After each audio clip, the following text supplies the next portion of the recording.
Hello friends, ഇപ്പം നമ്മുടെ കുറച്ച് സുഹൃത്തുക്കളൊക്കെ വിളിച്ചിടയ്ക്ക് അവരുടെ ഒരു പരിഭവം പറയാറുണ്ട്. വേറൊന്നുമല്ല, അവരാദ്യം താമസിച്ചിരുന്ന വീട് അത് ചില സാഹചര്യങ്ങൾ കൊണ്ട് കൊടുക്കേണ്ടി വന്നു. അത്രയും നല്ലൊരു ഏരിയയിൽ അത്രയും നല്ലൊരു താമസമൊക്കെ അത്രയും ഫീൽ ഗുഡാണ്. പക്ഷേ വിറ്റുപോയി. അതിനി അതേപോലത്തെ ഒരു ഏരിയയിൽ കിട്ടാൻ എളുപ്പമല്ല എന്നൊക്കെ പറയാറുണ്ട്. നമ്മൾ ഈ ഒരു ഭാഗം കാണുമ്പോഴൊക്കെ നമുക്ക് തോന്നിയിട്ടുള്ള അങ്ങനെ ഈ ഒരു വീടിൻ്റെ ഏരിയ കാണുമ്പോഴേ, കാരണം അത് നമ്മൾ ആ സ്ട്രീറ്റിലേക്ക് കടക്കുമ്പോൾ തന്നെ കിട്ടുന്നൊരു ഹാപ്പിനെസ് ഉണ്ട്. നല്ല ക്ലീൻ ആയിട്ടുള്ള സ്ട്രീറ്റ്, പിന്നെ ഈ വീടുകളാണെങ്കിൽ എല്ലാതും നല്ല നല്ല വീടുകൾ, അതിൻ്റെ ഒരു ഭംഗി നല്ല ക്ലീനായിട്ടൊക്കെ എടുക്കുന്നത് മൊത്തത്തിൽ എല്ലാവിടെയും.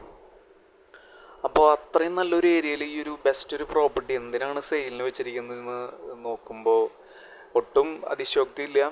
ഇന്നത്തെ കാലം അങ്ങനെയാണ്. കാരണം 6 സെൻറ്റിൽ 2000 സ്ക്വയർ ഫീറ്റാണ് വീട്. ഒരാളുള്ളൂ താമസിക്കാൻ. എല്ലാവരും വിദേശത്താണ്. വേറെ ചോയ്സ് ഇല്ല, കൊടുക്കുക എന്നുള്ളൊരു കൺസെപ്റ്റിലേക്ക് എത്തിക്കുകയാണ്. എന്തായാലും നമ്മൾ ഈ കോമ്പൗണ്ടിലേക്ക് കടക്കുമ്പോൾ തന്നെ നമുക്ക് കിട്ടുന്നൊരു സന്തോഷമുണ്ട്.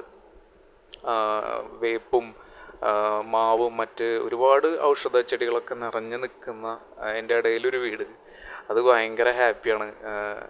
പിന്നെ കിണർ കണ്ടു, നല്ല വെള്ളമാണ്. 2 കാർ ഈസി ആയിട്ട് പാർക്ക് ചെയ്യുന്ന സ്പേസ് ഉണ്ട്. പിന്നെ അതുപോലെ തന്നെ വീട് നോക്കിക്കഴിഞ്ഞാൽ ഈസ്റ്റ് ഫേസ് ആയിട്ട് നല്ല വെട്ടുകല്ല് എ ക്ലാസ് ക്വാളിറ്റിയിലാണ് വീട് പണിതിരിക്കുന്നത് കേട്ടോ. 4 ബെഡ്റൂംസ് ഉണ്ട്. പിന്നെ ശരിക്കും 3 നില എന്ന് വേണമെങ്കിൽ പറയാം വീട്. കാരണം ഉള്ളിൽ കൂടി തന്നെ കോണി കൊടുത്തിട്ടാണ് നമുക്ക് ഏറ്റവും ടോപ്പിലേക്ക് എത്താൻ പറ്റുക. ട്രസ് വർക്ക് എന്ന് പറയാൻ പറ്റില്ല, അത്രയും ഗംഭീരമായിട്ടാണ് ചെയ്തിരിക്കുന്നത് കേട്ടോ വർക്ക്.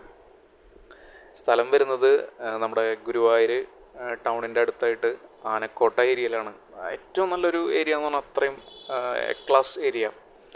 67 ലക്ഷം മാത്രമാണ് ചോദിച്ചിരിക്കുന്ന വില. ചെറിയൊരു വ്യത്യാസം വരുത്താമെന്ന് പറഞ്ഞിട്ടുണ്ട്. ഞങ്ങൾ കാൽക്കുലേറ്റ് ചെയ്ത് നോക്കിയപ്പോൾ ഒരു 75 മുതലുണ്ട് കേട്ടോ. അപ്പോൾ ഇത്തരത്തിലൊരു ഏരിയയിൽ നല്ലൊരു പ്രോപ്പർട്ടി നോക്കുന്നവർ ഒന്ന് കോൺടാക്റ്റ് ചെയ്യുക. Thank you.